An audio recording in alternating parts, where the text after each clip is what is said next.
1997, j'ai eu besoin de voyager, de quitter la France.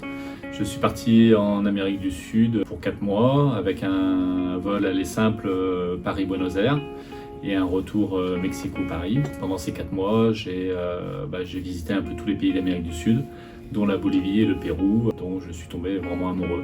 Et après, en fait, petit à petit, j'ai croisé des gens intéressants, j'ai vu de l'artisanat incroyable. J'ai envoyé des échantillons en France à ma famille, des cadeaux notamment. Dans tout ce que j'ai envoyé, bon, il y avait beaucoup d'artisanat en bois, de l'artisanat en cuivre, plein de choses, mais également des vêtements en laine d'alpaga. À mon retour en France, il s'est avéré que de tout ce que j'avais envoyé, ce qui a le plus plu, ce sont les vêtements en alpaga, qui ont rencontré un succès vraiment incroyable et les gens ne connaissaient pas en fait. J'avais déjà dans l'idée, vu que mes proches m'avaient dit que ça leur plaisait beaucoup, de pourquoi pas essayer de commercialiser les vêtements à mon retour en France. Donc voilà, j'ai eu un petit échantillonnage de tout ça. Et j'ai commencé à les vendre sur les marchés de Noël. Donc c'est mes premiers marchés de Noël, donc ils datent à peu près de cette époque. Donc j'ai commencé par le marché de Noël de Reims.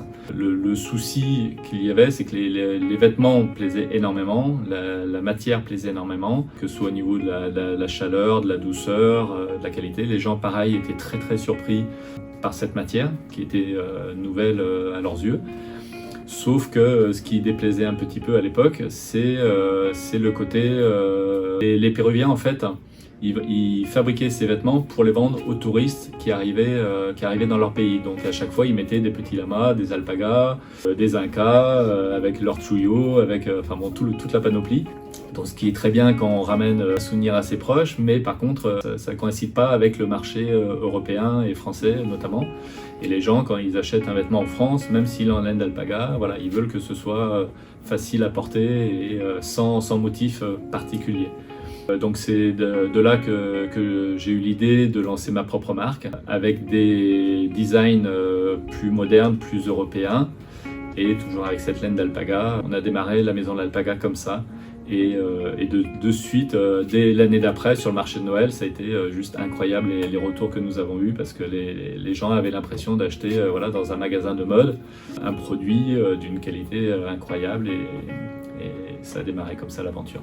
Je suis content de développer mon entreprise tout en gardant les valeurs intrinsèques qui me suivent depuis mon voyage quand j'avais 22 ans environ, qui sont le respect des personnes, le respect de la nature. Je travaille toujours avec les mêmes artisans quasiment depuis le début.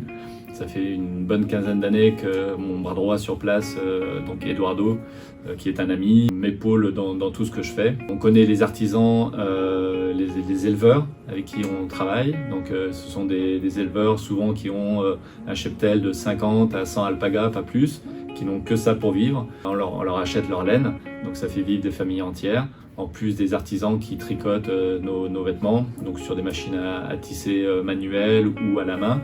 Et tout ça, ça représente une bonne vingtaine de familles au Pérou. Au-delà du fait que la société se développe, surtout nous permettons de faire vivre des gens sur place et ça j'adore. En septembre 2021, nous avons lancé notre site lamaisondelalpaga.com qui nous était demandé depuis très longtemps par l'ensemble de notre clientèle sur les marchés de Noël principalement. Ce site a rencontré un beau succès bien au-delà de nos espérances. On a fait vraiment une très très bonne saison hivernale à tel point que nous allons le développer encore plus. Nous avons fait l'acquisition d'une marque partenaire qui propose une collection un peu plus exclusive que ce que nous avions jusque-là, avec un positionnement très haut de gamme. Nous allons proposer cette gamme de produits dès la rentrée sur notre site. On va avoir ce qui nous a permis de nous développer depuis le début, notre qualité de vêtements qui a fait notre réputation aujourd'hui en laine d'alpaga, et également ces nouvelles références, que ce soit gants, bonnets, écharpes, chaussettes, poncho, enfin bon. On a l'ensemble de la gamme en très haut de gamme qui va faire plaisir à une autre clientèle qui attendait vraiment ce développement.